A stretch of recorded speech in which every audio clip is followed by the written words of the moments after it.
محترمہ جان لو، یہ تجربہ خیبر پختونخوا میں ہوا تھا اور 6-7 سال پہلے اس وقت بھی 10,000 روپے تھے اور آج مولوی کے لیے وہی 10,000 روپیہ۔ کوئی شرم آنی چاہیے تمہیں جی۔ یہ 10,000 روپیہ اس اسٹیج سے میں پورے مکاتب فکر اور تمام مدارس کی طرف سے آپ کے منہ پر مارتا ہوں اور کوئی مولوی نہیں کرتا۔ جنگ کی حالت سے نہیں نکل رہے، ہماری اسٹیبلشمنٹ جنگ پہ اترا رہی ہے۔ بھائی اللہ نے کچھ تھوڑا پردہ دیا ہے، اس کا خیال رکھو، ورنہ مشرقی پاکستان بھی لوگوں کو نہیں بھولا اور کارگل بھی لوگوں کو نہیں بھولا۔ آج اگر تھوڑی سی عزت ملی ہے تو اتراؤ نہیں۔ انڈیا سے پنگا لیا، اب افغانستان سے پنگا لینے کا شوق رکھتے ہیں، اور ہمارے لوگ بیانیہ بنانے میں تو بڑے تکڑے ہیں ماشاءاللہ۔ اپنے دامن کو ایسا دھوتے ہیں کہ سرے سے داغ نظر نہیں آتا۔ خنجر پہ کوئی داغ نہ دامن پہ کوئی چھینٹ، تم قتل کرو ہو کہ کرامات کرو۔ 2 روزہ سالانہ ختم نبوت کانفرنس جناب نگر کا پہلا روز، مولانا فضل الرحمان صاحب کا ولولہ انگیز خطاب۔ تفصیلات کے مطابق عالمی مجلس تحفظ ختم نبوت کے زیر اہتمام آل پاکستان سالانہ 2 روزہ ختم نبوت جناب نگر کانفرنس کا آغاز آج صبح بعد نماز فجر حضرت مولانا مفتی محمد حسن صاحب دامت برکاتہم العالیہ کے پرنور درس قرآن سے ہوا۔ ملک بھر سے لاکھوں عقیدت مند کارکنان ختم نبوت اور عاشقان رسول صلی اللہ علیہ وسلم قافلوں کی صورت میں جناب نگر پہنچے۔ مسلم کالونی کی فضا نعرہ تکبیر، اللہ اکبر اور ختم نبوت زندہ باد کے فلک شگاف نعروں سے گونج رہی ہے، جبکہ داخلی راستوں پر خوش آمدیدی بینرز اور استقبالیہ کیمپ سجائے گئے ہیں۔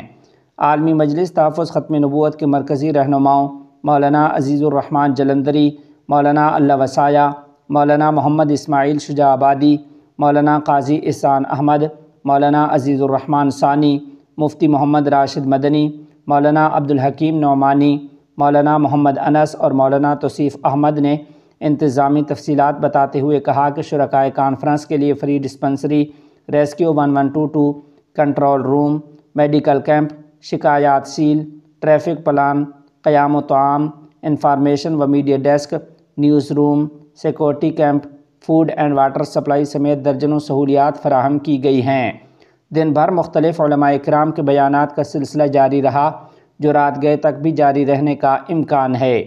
اسی سلسلے کی ایک اہم نشست میں جمعیت علماء اسلام کے سربراہ حضرت مولانا فضل الرحمان صاحب دامت برکاتہم العالیہ نے ولولہ انگیز خطاب کرتے ہوئے کہا کہ عقیدہ ختم نبوت امت مسلمہ کی اساس ہے اور قادیانیت کے فتنہ کے مقابلہ میں پاکستانی قوم اور دینی قوتیں ہمیشہ سرخرو رہی ہیں۔ مولانا فضل الرحمان صاحب دامت برکاتہم العالیہ نے کہا کہ عالمی طاقتیں ہمیشہ قادیانیت کی پشت پناہی کرتی رہی ہیں، مگر پاکستان کے غیور علماء اور عوام نے ہر موقع پر ان کی سازشوں کو ناکام بنایا ہے۔ انہوں نے واضح کیا کہ دینی مدارس پر حکومتی دباؤ ناقابل قبول ہے۔ مدارس کو غیر مؤثر بنانے اور ڈمی تنظیموں کے ذریعے اصل وفاقوں کو توڑنے کی کوشش کی جا رہی ہے۔ قائد جمعیت نے کہا کہ وفاق المدارس العربیہ پاکستان ہی مدارس کی حقیقی نمائندہ تنظیم ہے۔ ہم نے انگریز کے دباؤ کو نہیں مانا، اب کوئی حکومتی دباؤ بھی قبول نہیں کریں گے۔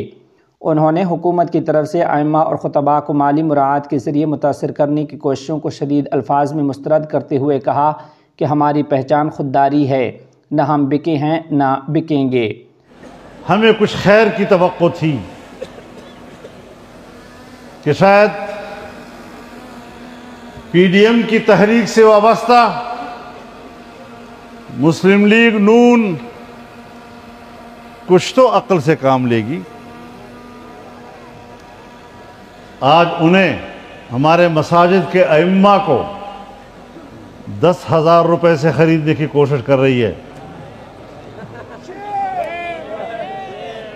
محترمہ جان لو، یہ تجربہ خیبر پختونخوا میں ہوا تھا اور 6-7 سال پہلے اس وقت بھی 10,000 روپے تھے اور آج مولوی کے لیے وہی 10,000 روپیہ. کوئی شرم آنی چاہیے تمہیں جی. یہ 10,000 روپیہ اس اسٹیج سے میں پورے مکاتب فکر اور تمام مدارس کی طرف سے آپ کے منہ پر مارتا ہوں اور کوئی مولوی صاحب نہیں کرتا.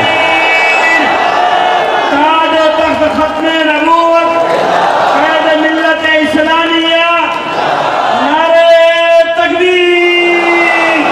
تاج و تخت ختم نبوت قائد ملت اسلامیہ نعرہ تکبیر.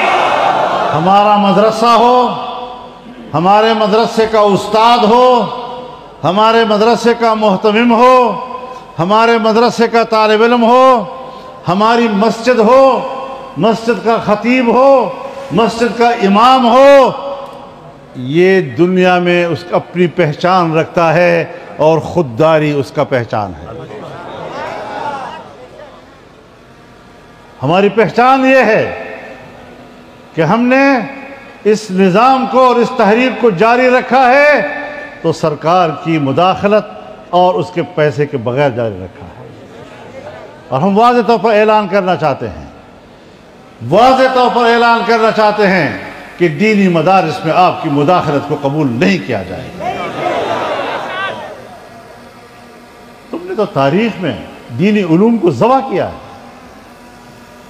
انگریز کے زمانے سے لے کر 78 سال تمہارے یہ سب کے سب دینی علوم اور مدارس کو ذبح کرنے کی تاریخ ہے تمہاری. آج بھی ہم اس کو آپ کے حوالے کر دیں، آپ پر اعتماد کر دیں؟ ہمیں آپ پر کوئی اعتماد نہیں. تمہارے ہاتھ میں جو مدرسہ لگا وہ اسکول بن گیا، تمہارے ہاتھ میں جو دارالعلوم لگا وہ کالج بن گیا، اور آج وہاں کوئی دینی علم موجود نہیں. اس طرح کے تجربے تو ہم مزید روز روز نہیں کر سکتے. ارض مقدس کے مسئلے پر گفتگو کرتے ہوئے مولانا فضل الرحمان صاحب نے کہا کہ امت مسلمہ کا ضمیر سو چکا ہے. ارض مقدس کے لاکھوں باسی شہید اور بے گھر ہو چکے ہیں، مگر مسلم حکمران صرف خون روکنے کے بیانات پر اکتفا کر رہے ہیں. انہوں نے کہا کہ جب تک ارض مقدس کے باسی عوام اور حامیم الف سین کسی معاہدے پر متفق نہیں ہوتے، کوئی بین الاقوامی فارمولہ قابل قبول نہیں. ملکی سیاست پر تبصرہ کرتے ہوئے انہوں نے کہا کہ پاکستان کو ہر محاذ پر لڑانے کی پالیسی خطرناک ہے. ہماری فوج جنگ بھی لڑتی ہے اور مذاکرات بھی کرتی ہے، جبکہ اصل قیادت وہ ہے جو قوم کو جنگ کی آگ سے بچائے. اور عالمی سازشیں ان کو ناکام بنانا ہے، اپنے حکمرانوں کو جھنجھوڑنا ہے. ہم جنگ کے حالت سے نہیں نکل رہے. ہماری اسٹیبلشمنٹ جنگ پہ اترا رہی ہے. بھائی اللہ نے کچھ تھوڑا پردہ دیا ہے، اس کا خیال رکھو، ورنہ مشرقی پاکستان بھی لوگوں کو نہیں بھولا اور کارگل بھی لوگوں کو نہیں بھولا. آج اگر تھوڑی سی عزت ملی ہے تو اتراؤ نہیں. انڈیا سے پنگا لیا، اب افغانستان سے پنگا لینے کا شوق رکھتے ہیں. اور ہمارے لوگ بیانیہ بنانے میں تو بڑے تکڑے ہیں ماشاءاللہ. اپنے دامن کو ایسا دھوتے ہیں کہ اس سرے سے داغ نظر نہیں آتا.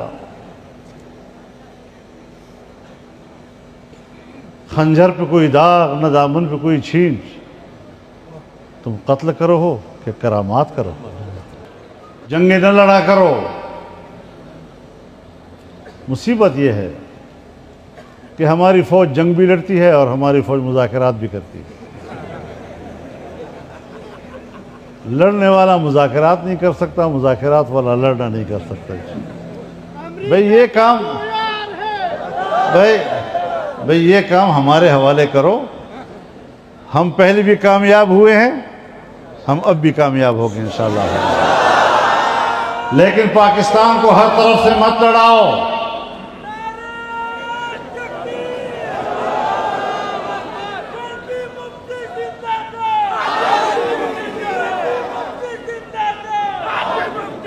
لڑنے والا بیان، جذباتی بیان، شعلے برسانے والا بیان یہ بہت آسان ہے، لیکن سنجیدگی